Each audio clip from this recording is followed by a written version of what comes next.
Tem gente que foge de algo. E tem gente que simplesmente para de correr. Charles Thompson era do segundo tipo. Em 1873, quando a maioria dos homens ainda estava tentando entender o que a Guerra Civil tinha feito com suas almas, Charles já havia tomado uma decisão que muitos chamariam de loucura. Comprou 400 acres no coração do Arizona, a 3 dias de cavalo da cidade mais próxima, e simplesmente sumiu do mundo. Não era uma fazenda bonita. Era uma terra dura, vermelha como carne crua, recortada por cânions que pareciam cicatrizes abertas na face da terra. Havia uma nascente de água fria que brotava entre 2 pedras no fundo do vale. E foi por causa dessa nascente que Charles fez a escolha. Onde há água no deserto, há vida, e onde há vida, um homem pode se sustentar. Ele construiu a casa sozinho. Levou 6 meses. As paredes eram de madeira, as janelas pequenas para guardar o fresco do interior, o telhado baixo e pesado. Plantou um pomar de 4 macieiras que seu pai havia cultivado na Virgínia, mudas que carregou enroladas em pano úmido por centenas de milhas. Construiu um curral para 6 cabeças de gado e um galinheiro que ficou vazio por 2 anos, porque ele esquecia de comprar galinhas quando ia à cidade. Charles tinha 42 anos. Era alto, de ombros largos, mãos que pareciam ter sido talhadas de carvalho. O cabelo era castanho escuro. A barba crescia sem que ele prestasse muita atenção. E os olhos tinham aquela cor de água rasa sobre pedra, um cinza esverdeado que mudava dependendo da luz. Havia uma tranquilidade nele que as pessoas frequentemente confundiam com frieza. Não era frieza. Era simplesmente que Charles Thompson havia aprendido da pior forma possível que a maioria das coisas que os homens chamam de urgente não é urgente coisa nenhuma. Ele tinha perdido uma noiva durante a guerra, não para um soldado inimigo, não para uma bala perdida, mas para a febre tifoide que varreu metade do condado de Shenandoah no inverno de 1864. O nome dela era Margaret, tinha cabelos cor de trigo e ria com o corpo inteiro. Charles havia carregado essa perda como se carrega uma pedra dentro do peito. E com o tempo aprendeu a não notar mais o peso, ou fingiu que não notava. A solidão da fazenda era, portanto, intencional. Seus vizinhos mais próximos ficavam a 40 milhas. Era uma família de Mormons, os Hendricks, que haviam tentado 3 vezes estabelecer contato e 3 vezes recebido apenas o necessário em resposta. Charles não era rude, simplesmente não tinha muito a dizer. Havia um ciclo na fazenda que preenchia todos os espaços. Acordar antes do sol, cuidar dos animais, trabalhar a terra, consertar o que quebrava, comer em silêncio, dormir e começar de novo. Por 2 anos, esse ciclo foi suficiente. No 3º ano, as pegadas começaram a aparecer.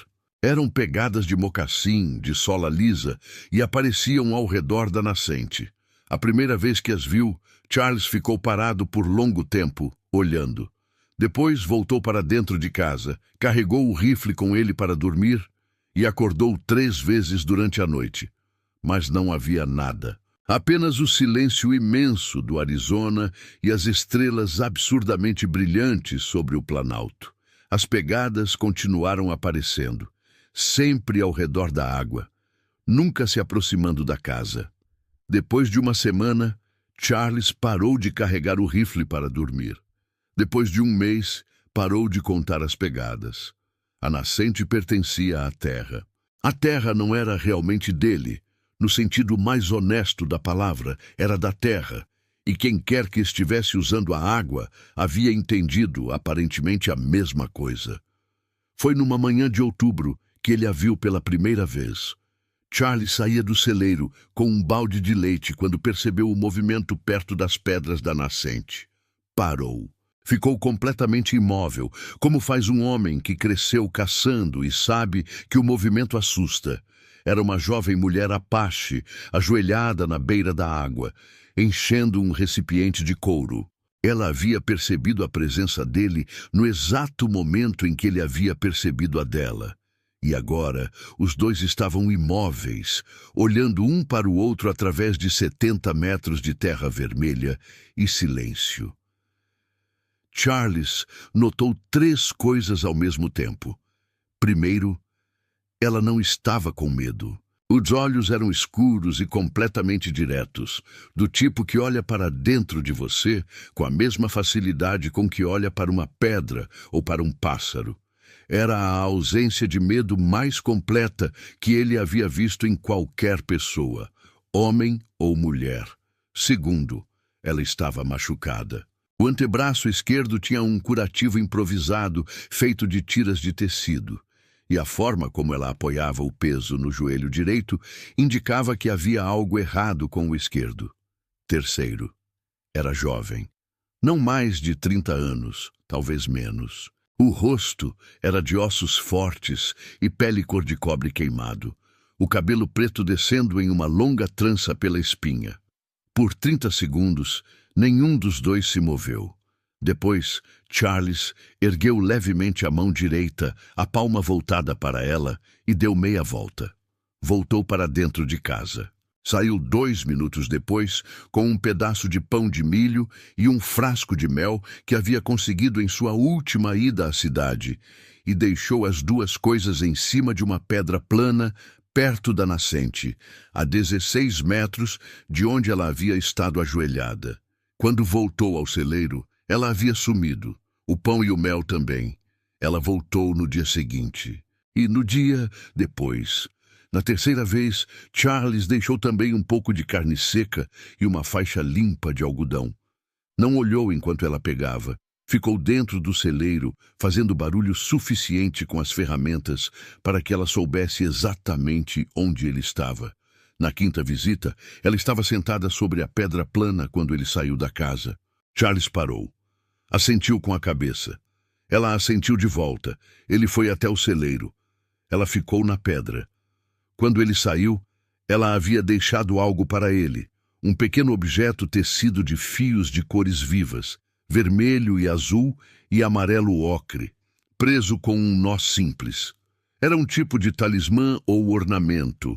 Ele não sabia ao certo, mas era claramente intencional. Charles carregou aquilo no bolso do colete por semanas. O nome dela era Sayori, e ele só soube disso muito depois. A história entre Charles Thompson e Sayori não começou com palavras.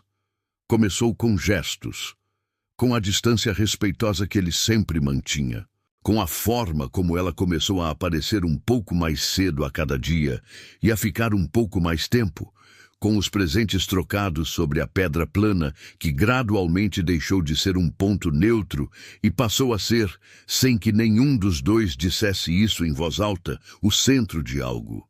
Ele deixava comida. Ela deixava coisas que havia feito com as próprias mãos, pequenos objetos trançados ou esculpidos, ervas amarradas em feixes que ele não sabia nomear, mas que, quando queimadas à noite, enchiam a casa de um cheiro que parecia antigo como a própria terra. O braço dela havia cicatrizado. O joelho, percebeu ele, ainda causava dificuldade quando ela subia, terreno inclinado, mas ela jamais reclamava. Era o tipo de pessoa que carregava a dor como uma informação, não como uma tragédia. Charles começou a aprender algumas palavras. Foi um processo lento e com frequência engraçado, embora nenhum dos dois risse de imediato. Ele apontava para coisas, ela dizia o nome em Apache, ele repetia com o sotaque errado, ela corrigia com uma paciência que ele associaria mais tarde às mulheres que ensinaram gerações de crianças sem jamais erguer a voz.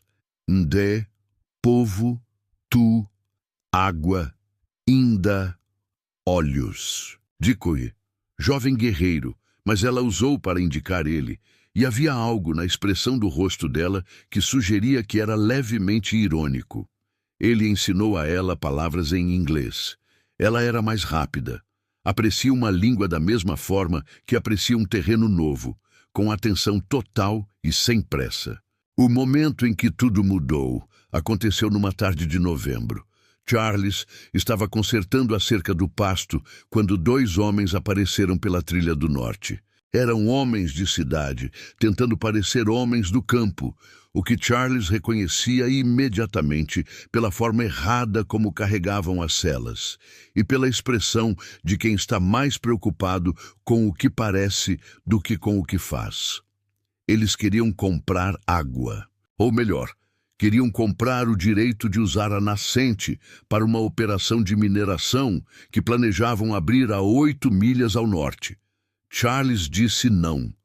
Eles insistiram com o tipo de educação que já contém uma ameaça dentro. Charles disse não de novo e ficou parado com as duas mãos apoiadas na cerca, olhando para eles com aquela tranquilidade que as pessoas às vezes confundiam com frieza.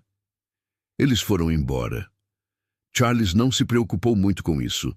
Havia dito não para coisas maiores. O que ele não havia percebido é que Sayori havia assistido a tudo do alto de uma formação rochosa a 200 metros e que havia voltado ao acampamento de seu povo com uma informação específica sobre o homem da fazenda.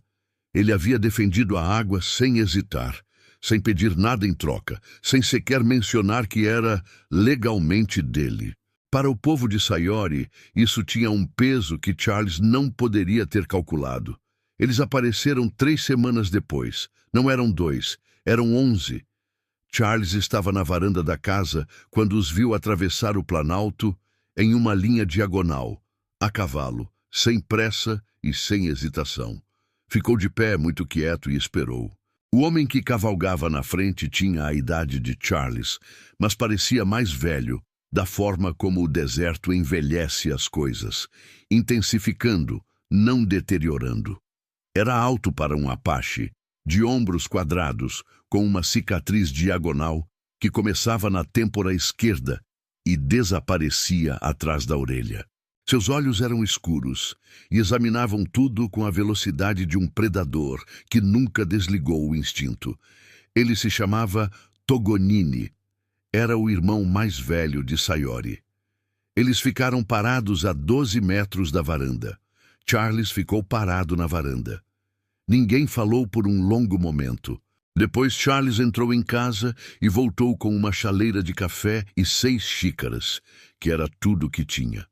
Desceu os degraus, caminhou até eles, colocou as coisas no chão e serviu o café. Togonini desceu do cavalo. Os outros ficaram montados. Os 2 homens ficaram sentados no chão da terra vermelha do Arizona e beberam café em silêncio por um tempo que Charles estimou em 20 minutos, mas que pareceu muito mais longo. Depois, Togonini disse algo em Apache. Charles não entendeu tudo, mas entendeu a palavra tu, água, e a palavra que Sayori havia usado para ele, de correr, que agora soava menos irônica. Charles assentiu. Togonini assentiu. Isso foi o suficiente para começar. Sayori apareceu no dia seguinte com uma mulher mais velha, que Charles identificou, pela forma como os outros se comportavam ao redor dela, como alguém de autoridade considerável. A mulher tinha o rosto de quem viu muitas estações e chegou a conclusões próprias sobre o que elas significam. Ela examinou Charles com a brevidade eficiente de alguém que não tem tempo a perder com impressões superficiais. Depois disse algo para Sayori. Sayori traduziu com cuidado em seu inglês ainda em construção. Ela diz que você tem a postura de homem que carrega peso que não é seu. Charles ficou em silêncio por um momento. Ela está certa, disse ele. A mulher mais velha, cujo nome era Easton, disse mais alguma coisa. Sayori traduziu de novo, e desta vez havia algo diferente na expressão dela. Uma leveza que Charles havia visto raramente, quase escondida atrás da seriedade habitual. Ela diz que peso que não é seu pode ser deixado na terra. A terra foi feita para guardar coisas. Havia uma regra não escrita que Charles havia adotado desde o começo. Ele nunca perguntava. Não perguntava de onde vinham. Não perguntava para onde iam. Não perguntava sobre o conflito que havia deixado marcas nos braços de Sayori, ou sobre a tensão específica que ele percebia nos ombros de Togonini quando o assunto das terras ao norte era levantado indiretamente. Havia histórias naquela família que eram deles, e Charles havia aprendido que o respeito mais profundo por uma história é deixá-la ser contada no tempo de quem a viveu. Em troca, eles não perguntavam sobre Margaret. Ninguém havia mencionado Margaret. Mas Easton, a mulher mais velha, havia olhado para a casa de Charles com aquele olhar de quem lê uma paisagem e viu algo que reconheceu imediatamente. A casa de um homem que havia se preparado para não estar sozinho e depois ficou sozinho de qualquer jeito. Havia uma cadeira extra na mesa. Havia um segundo gancho perto da porta para chapéu ou casaco. Havia um canteiro de flores ao lado do pomar de macieiras que claramente não havia sido planejado por um homem que pensa apenas em si mesmo. Easton não disse nada sobre isso, mas passou a trazer ervas específicas que Charles, sem que ninguém explicasse, passou a colocar em um vaso de barro perto da janela. E as flores do canteiro, que havia murchado de negligência, voltaram. A presença da tribo na fazenda foi crescendo com a naturalidade das coisas que acontecem quando ninguém está forçando. Primeiro foi o uso da nascente, que havia sido o começo de tudo. Depois foi o abrigo temporário durante uma das passagens da tribo pelo Planalto. Charles havia encontrado 5 crianças dormindo no celeiro numa manhã e, em vez de perguntar qualquer coisa, simplesmente preparou mais mingau. Depois foi Togonini aparecendo com 2 outros homens para ajudar a reforçar a cerca do Pasto Norte, que havia cedido depois das chuvas de janeiro. Eles trabalharam em silêncio ao lado de Charles por 6 horas e depois foram embora sem pedir nada. Mas Charles havia notado que eles sabiam exatamente o que estavam fazendo, com uma eficiência que era diferente da dele, mas chegava ao mesmo resultado.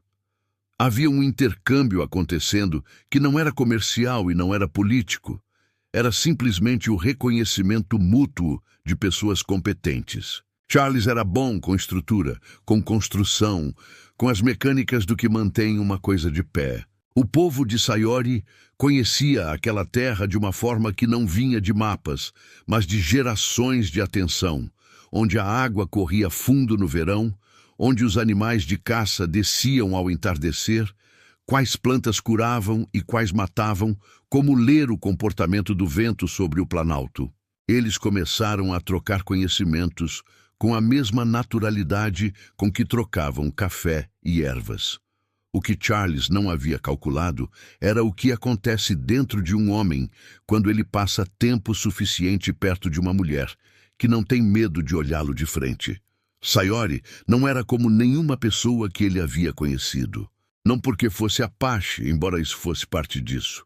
Era por uma qualidade específica dela. Ela habitava o presente com uma completude que Charles havia perdido em algum momento entre a Virgínia e o Arizona. Quando ela estava consertando algo, estava completamente consertando aquilo. Quando estava ouvindo, estava completamente ouvindo. Quando ria, era com o corpo inteiro. Essa última coisa o surpreendeu. Ele não a havia visto rir por meses. E quando aconteceu, foi sobre algo completamente inesperado. Ele havia tentado dizer uma frase em Apache e havia misturado as palavras de uma forma que resultou em algo que, aparentemente, significava que ele estava tentando vender seu cavalo para uma pedra.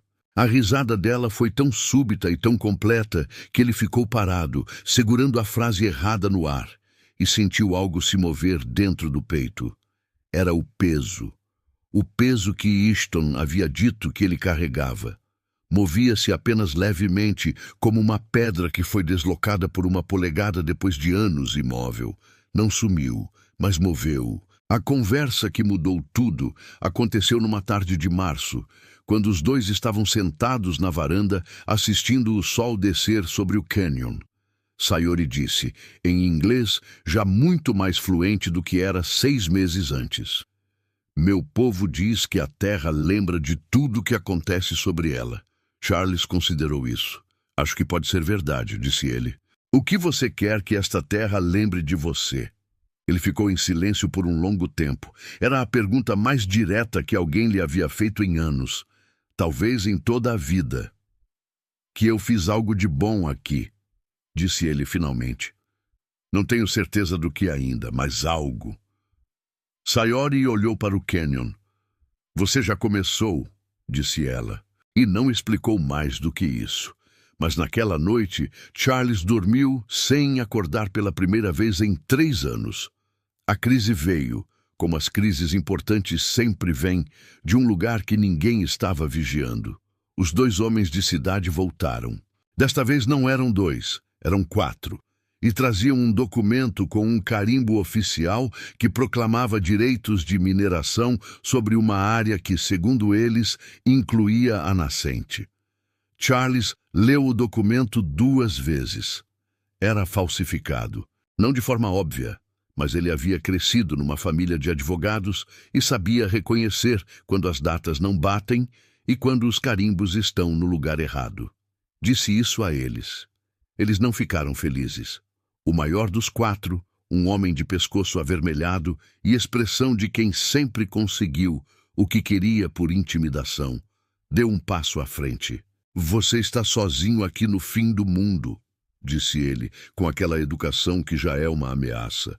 Seria uma pena se alguma coisa acontecesse com essa bela nascente. Charles ficou muito quieto. Depois disse com a mesma tranquilidade de sempre. Não estou sozinho.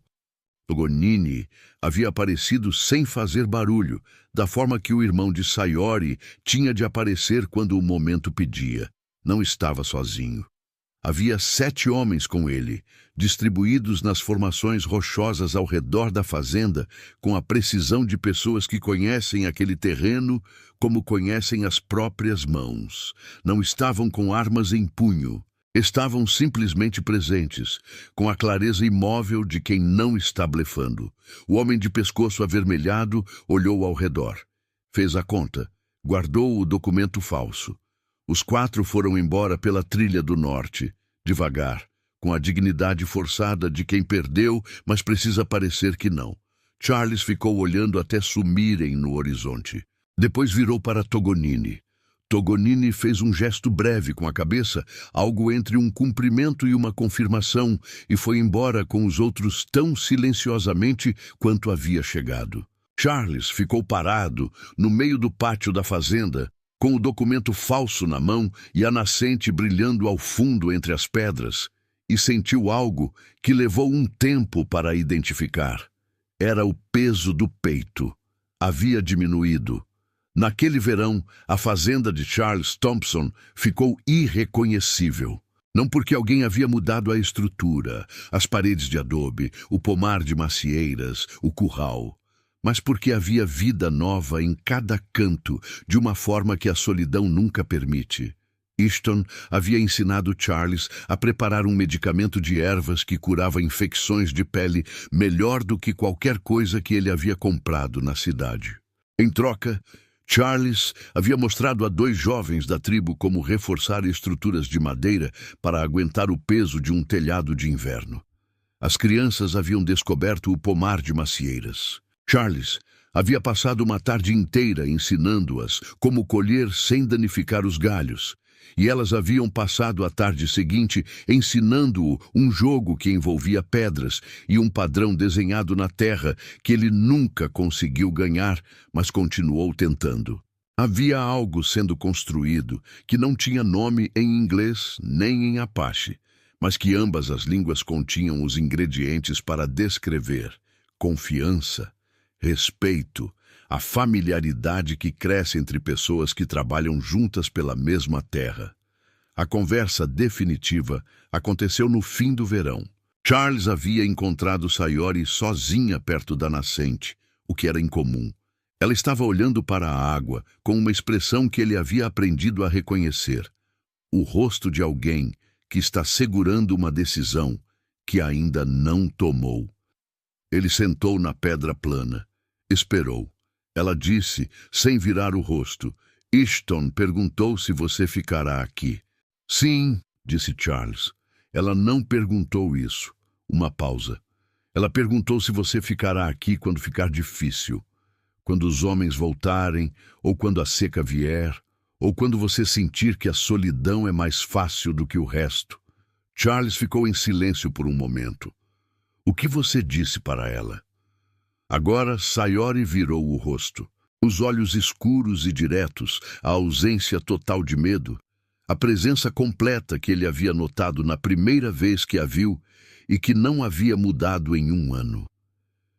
Eu disse que não sabia, disse ela, e que ela deveria perguntar você. Charles olhou para a nascente, para as pedras vermelhas, para as 4 macieiras ao fundo com as últimas maçãs do ano ainda nos galhos, para a casa de adobe com a cadeira extra na mesa e o segundo gancho perto da porta, para a terra que havia prometido a si mesmo que faria algo de bom nela. Eu fico, disse ele. Sayori assentiu muito lentamente, como quem confirma algo que havia calculado, mas precisava ouvir em voz alta. Então tem algo que você deve saber, disse ela. E foi então que ela contou. O povo dela estava sendo pressionado para se mover. Não pelos homens de pescoço avermelhado, que eram pequenos demais para esse tipo de pressão. Era algo maior, mais lento, o tipo de força que não vem com 4 homens e um documento falso, mas com leis escritas por pessoas que nunca pisaram naquela terra. Havia um prazo. Havia um lugar para onde queriam que fossem. Togonini havia passado meses tentando encontrar alternativas, e havia encontrado uma, 400 acres no Arizona, com direito de uso de água, cujo proprietário era um homem que havia defendido a nascente sem hesitar e que havia servido café a 11 estranhos e sentado no chão para beber com eles. Não era uma solução permanente. Não era simples, mas era real. Charles ouviu tudo sem interromper. Depois ficou quieto por um longo tempo. Quanto tempo eu tenho para pensar? Disse ele finalmente. Sayori olhou para ele com aquela expressão que havia levado meses para ele aprender a ler. Aquela mistura de seriedade e uma leveza contida, quase irônica. Easton disse que você já pensou, disse ela. Charles respirou fundo. Easton está certa de novo. Não foi fácil.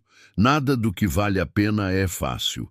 E Charles havia vivido tempo suficiente para parar de se surpreender com isso. Houve papelada.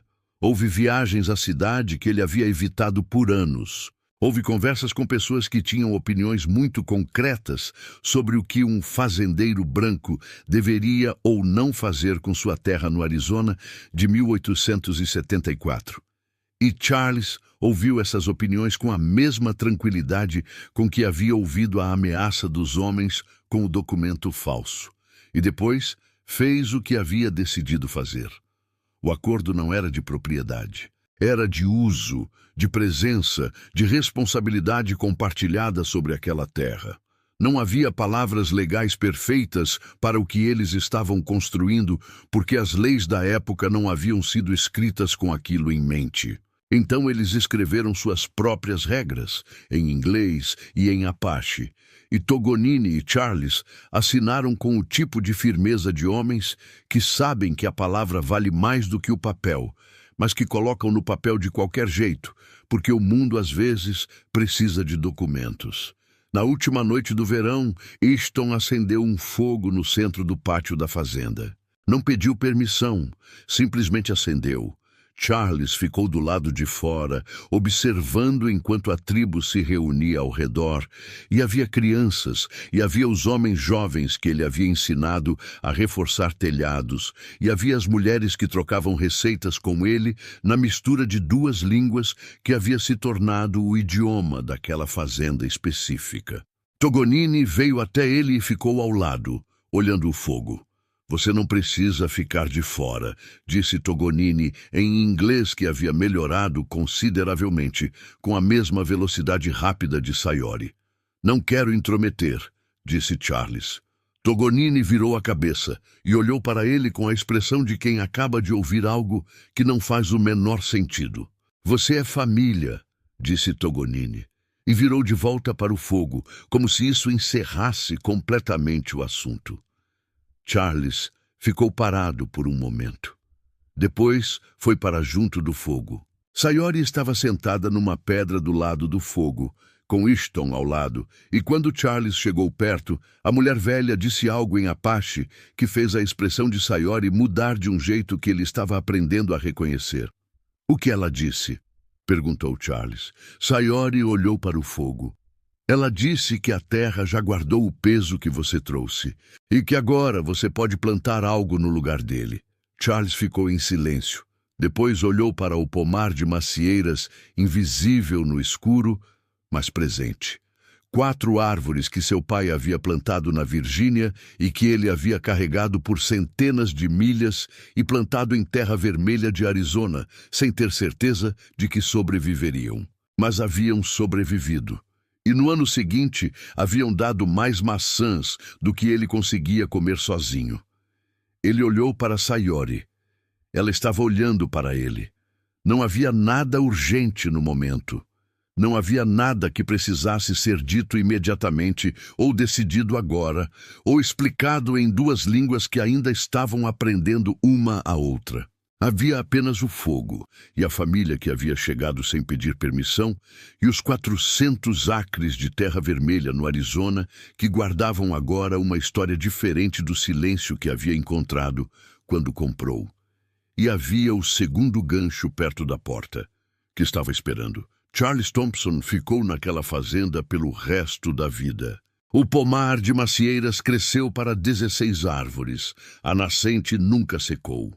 Togonini foi o padrinho não oficial do primeiro filho de Charles e Sayori, uma menina que falava inglês e Apache com a mesma fluência, e que mais tarde diria que havia crescido no único lugar do Arizona, onde 2 mundos pararam de fingir que eram inimigos e simplesmente começaram a trabalhar juntos. Ishton viveu até os 92 anos e nunca deixou de estar certa sobre nada.